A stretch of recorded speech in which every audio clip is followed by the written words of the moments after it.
Hello विद्यार्थियों, आज हम कक्षा 12 का एक टॉपिक पढ़ेंगे, वंशागति का गुणसूत्र सिद्धांत। यह सिद्धांत वाल्टर सटन तथा थियोडोर बोवेरी ने प्रस्तुत किया था सन 1902 में।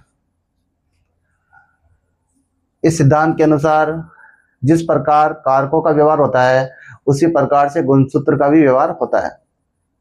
इस सिद्धांत के मुख्य पॉइंट इस प्रकार से हैं। एक तो पॉइंट यह है, कारकों के समान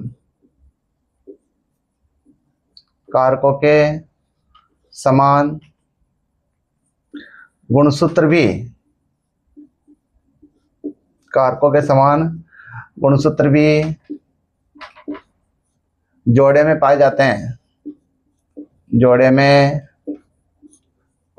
हैं। जिस प्रकार से कारक जोड़े में होते हैं उसी प्रकार से गुणसूत्र भी जोड़े में होते हैं तथा कारक के एलिल समजात गुणसूत्रों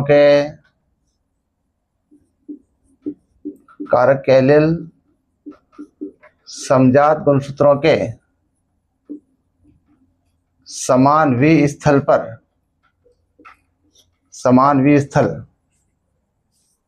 या अंग्रेजी में इसे पढ़ सकते हैं सेम लोकस पर स्थित होते हैं।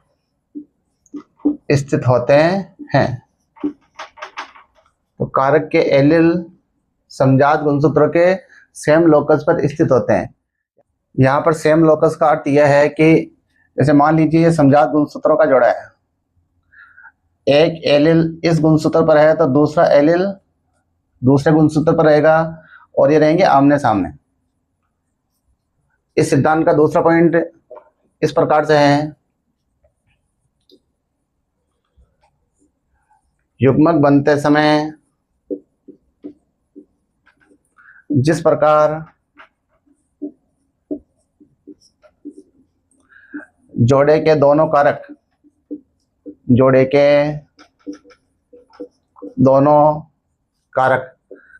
को जीन भी पढ़ा जा सकता है, पृथक या विसंयोजित हो जाते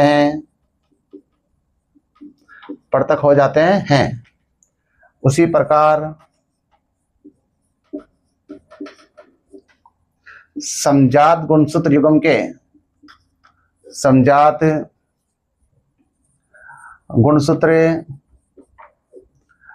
के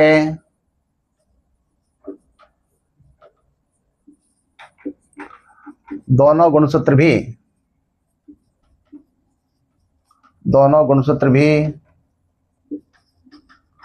पृथक होकर अलग अलग युग्मकों में चले जाते हैं।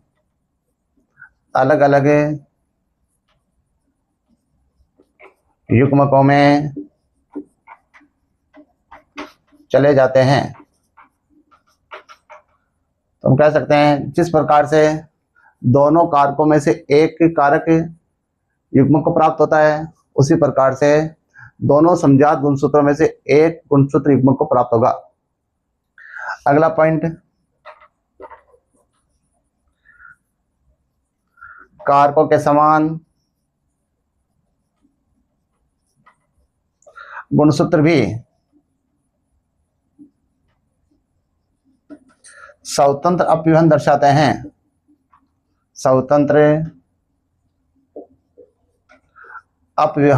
हैं। जिस प्रकार से कारक स्वतंत्र अपव्यवहार दर्शाते हैं उसी प्रकार से समजात गुणसूत्र भी स्वतंत्र अपव्यवहार दर्शाते हैं, जिसका कारण है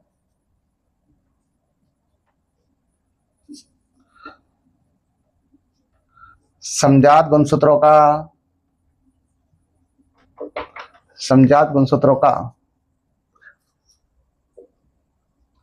मध्यावस्था पट्टिका पर, मध्यावस्था पट्टिका पर स्वतंत्र रूप से, स्वतंत्र रूप से पंक्तिबद्ध होना है, पंक्तिबद्ध होना है। तो गुणसूत्र स्वतंत्र अपयन क्यों दर्शाते हैं? इसका कारण ये है कि मध्यावस्था पट्टिका पर समजात गुणसूत्र स्वतंत्र रूप से पंक्तिबद्ध होते हैं। कोई गुणसूत्र कैसे भी व्यवस्थित हो सकता है। तो इस प्रकार हमने यहाँ पर वंशागति का गुणसूत्र सिद्धांत पढ़ लिया। इस सिद्धांत का प्रायोगिक सत्यापन, प्रायोगिक सत्यापन TH. Morgan, Thomas Hunt Morgan तथा उसके साथियों ने किया था, तथा उसके साथियों ने किया था। मॉर्गन ने अपना प्रयोग फल मक्खी पर किया। फल मक्खी का वैज्ञानिक नाम है ड्रोसोफिला मेलेनोगेस्टर, मेलेनोगेस्टर।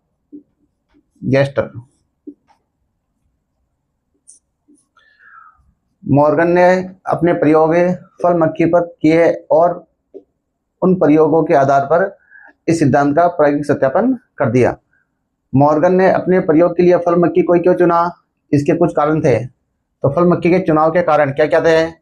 एक कारण तो यह था, फल मक्खी को प्रयोगशाला में सरल कृत्रिम माध्यम में रखा जा सकता है। इसे प्रयोगशाला में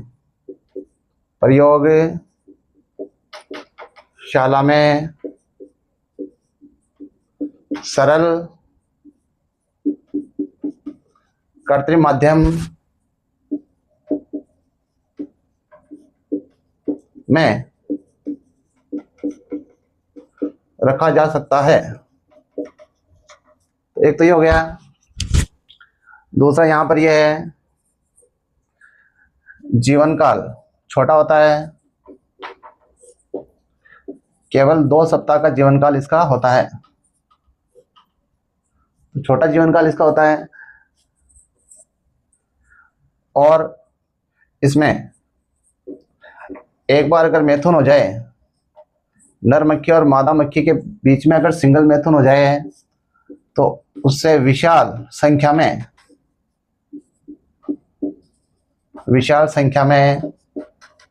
संतति मक्खियां उत्पन्न हो जाती है। और कारण क्या है?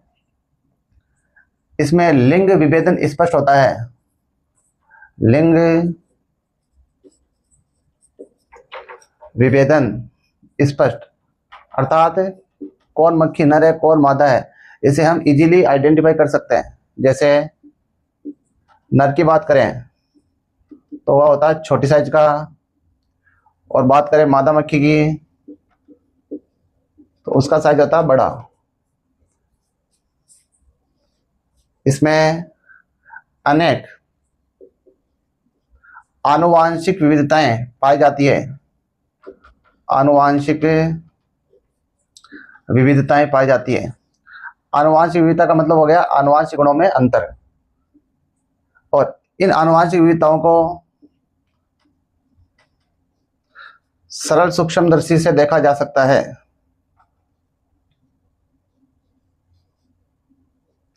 सरल सूक्ष्मदर्शी से देखा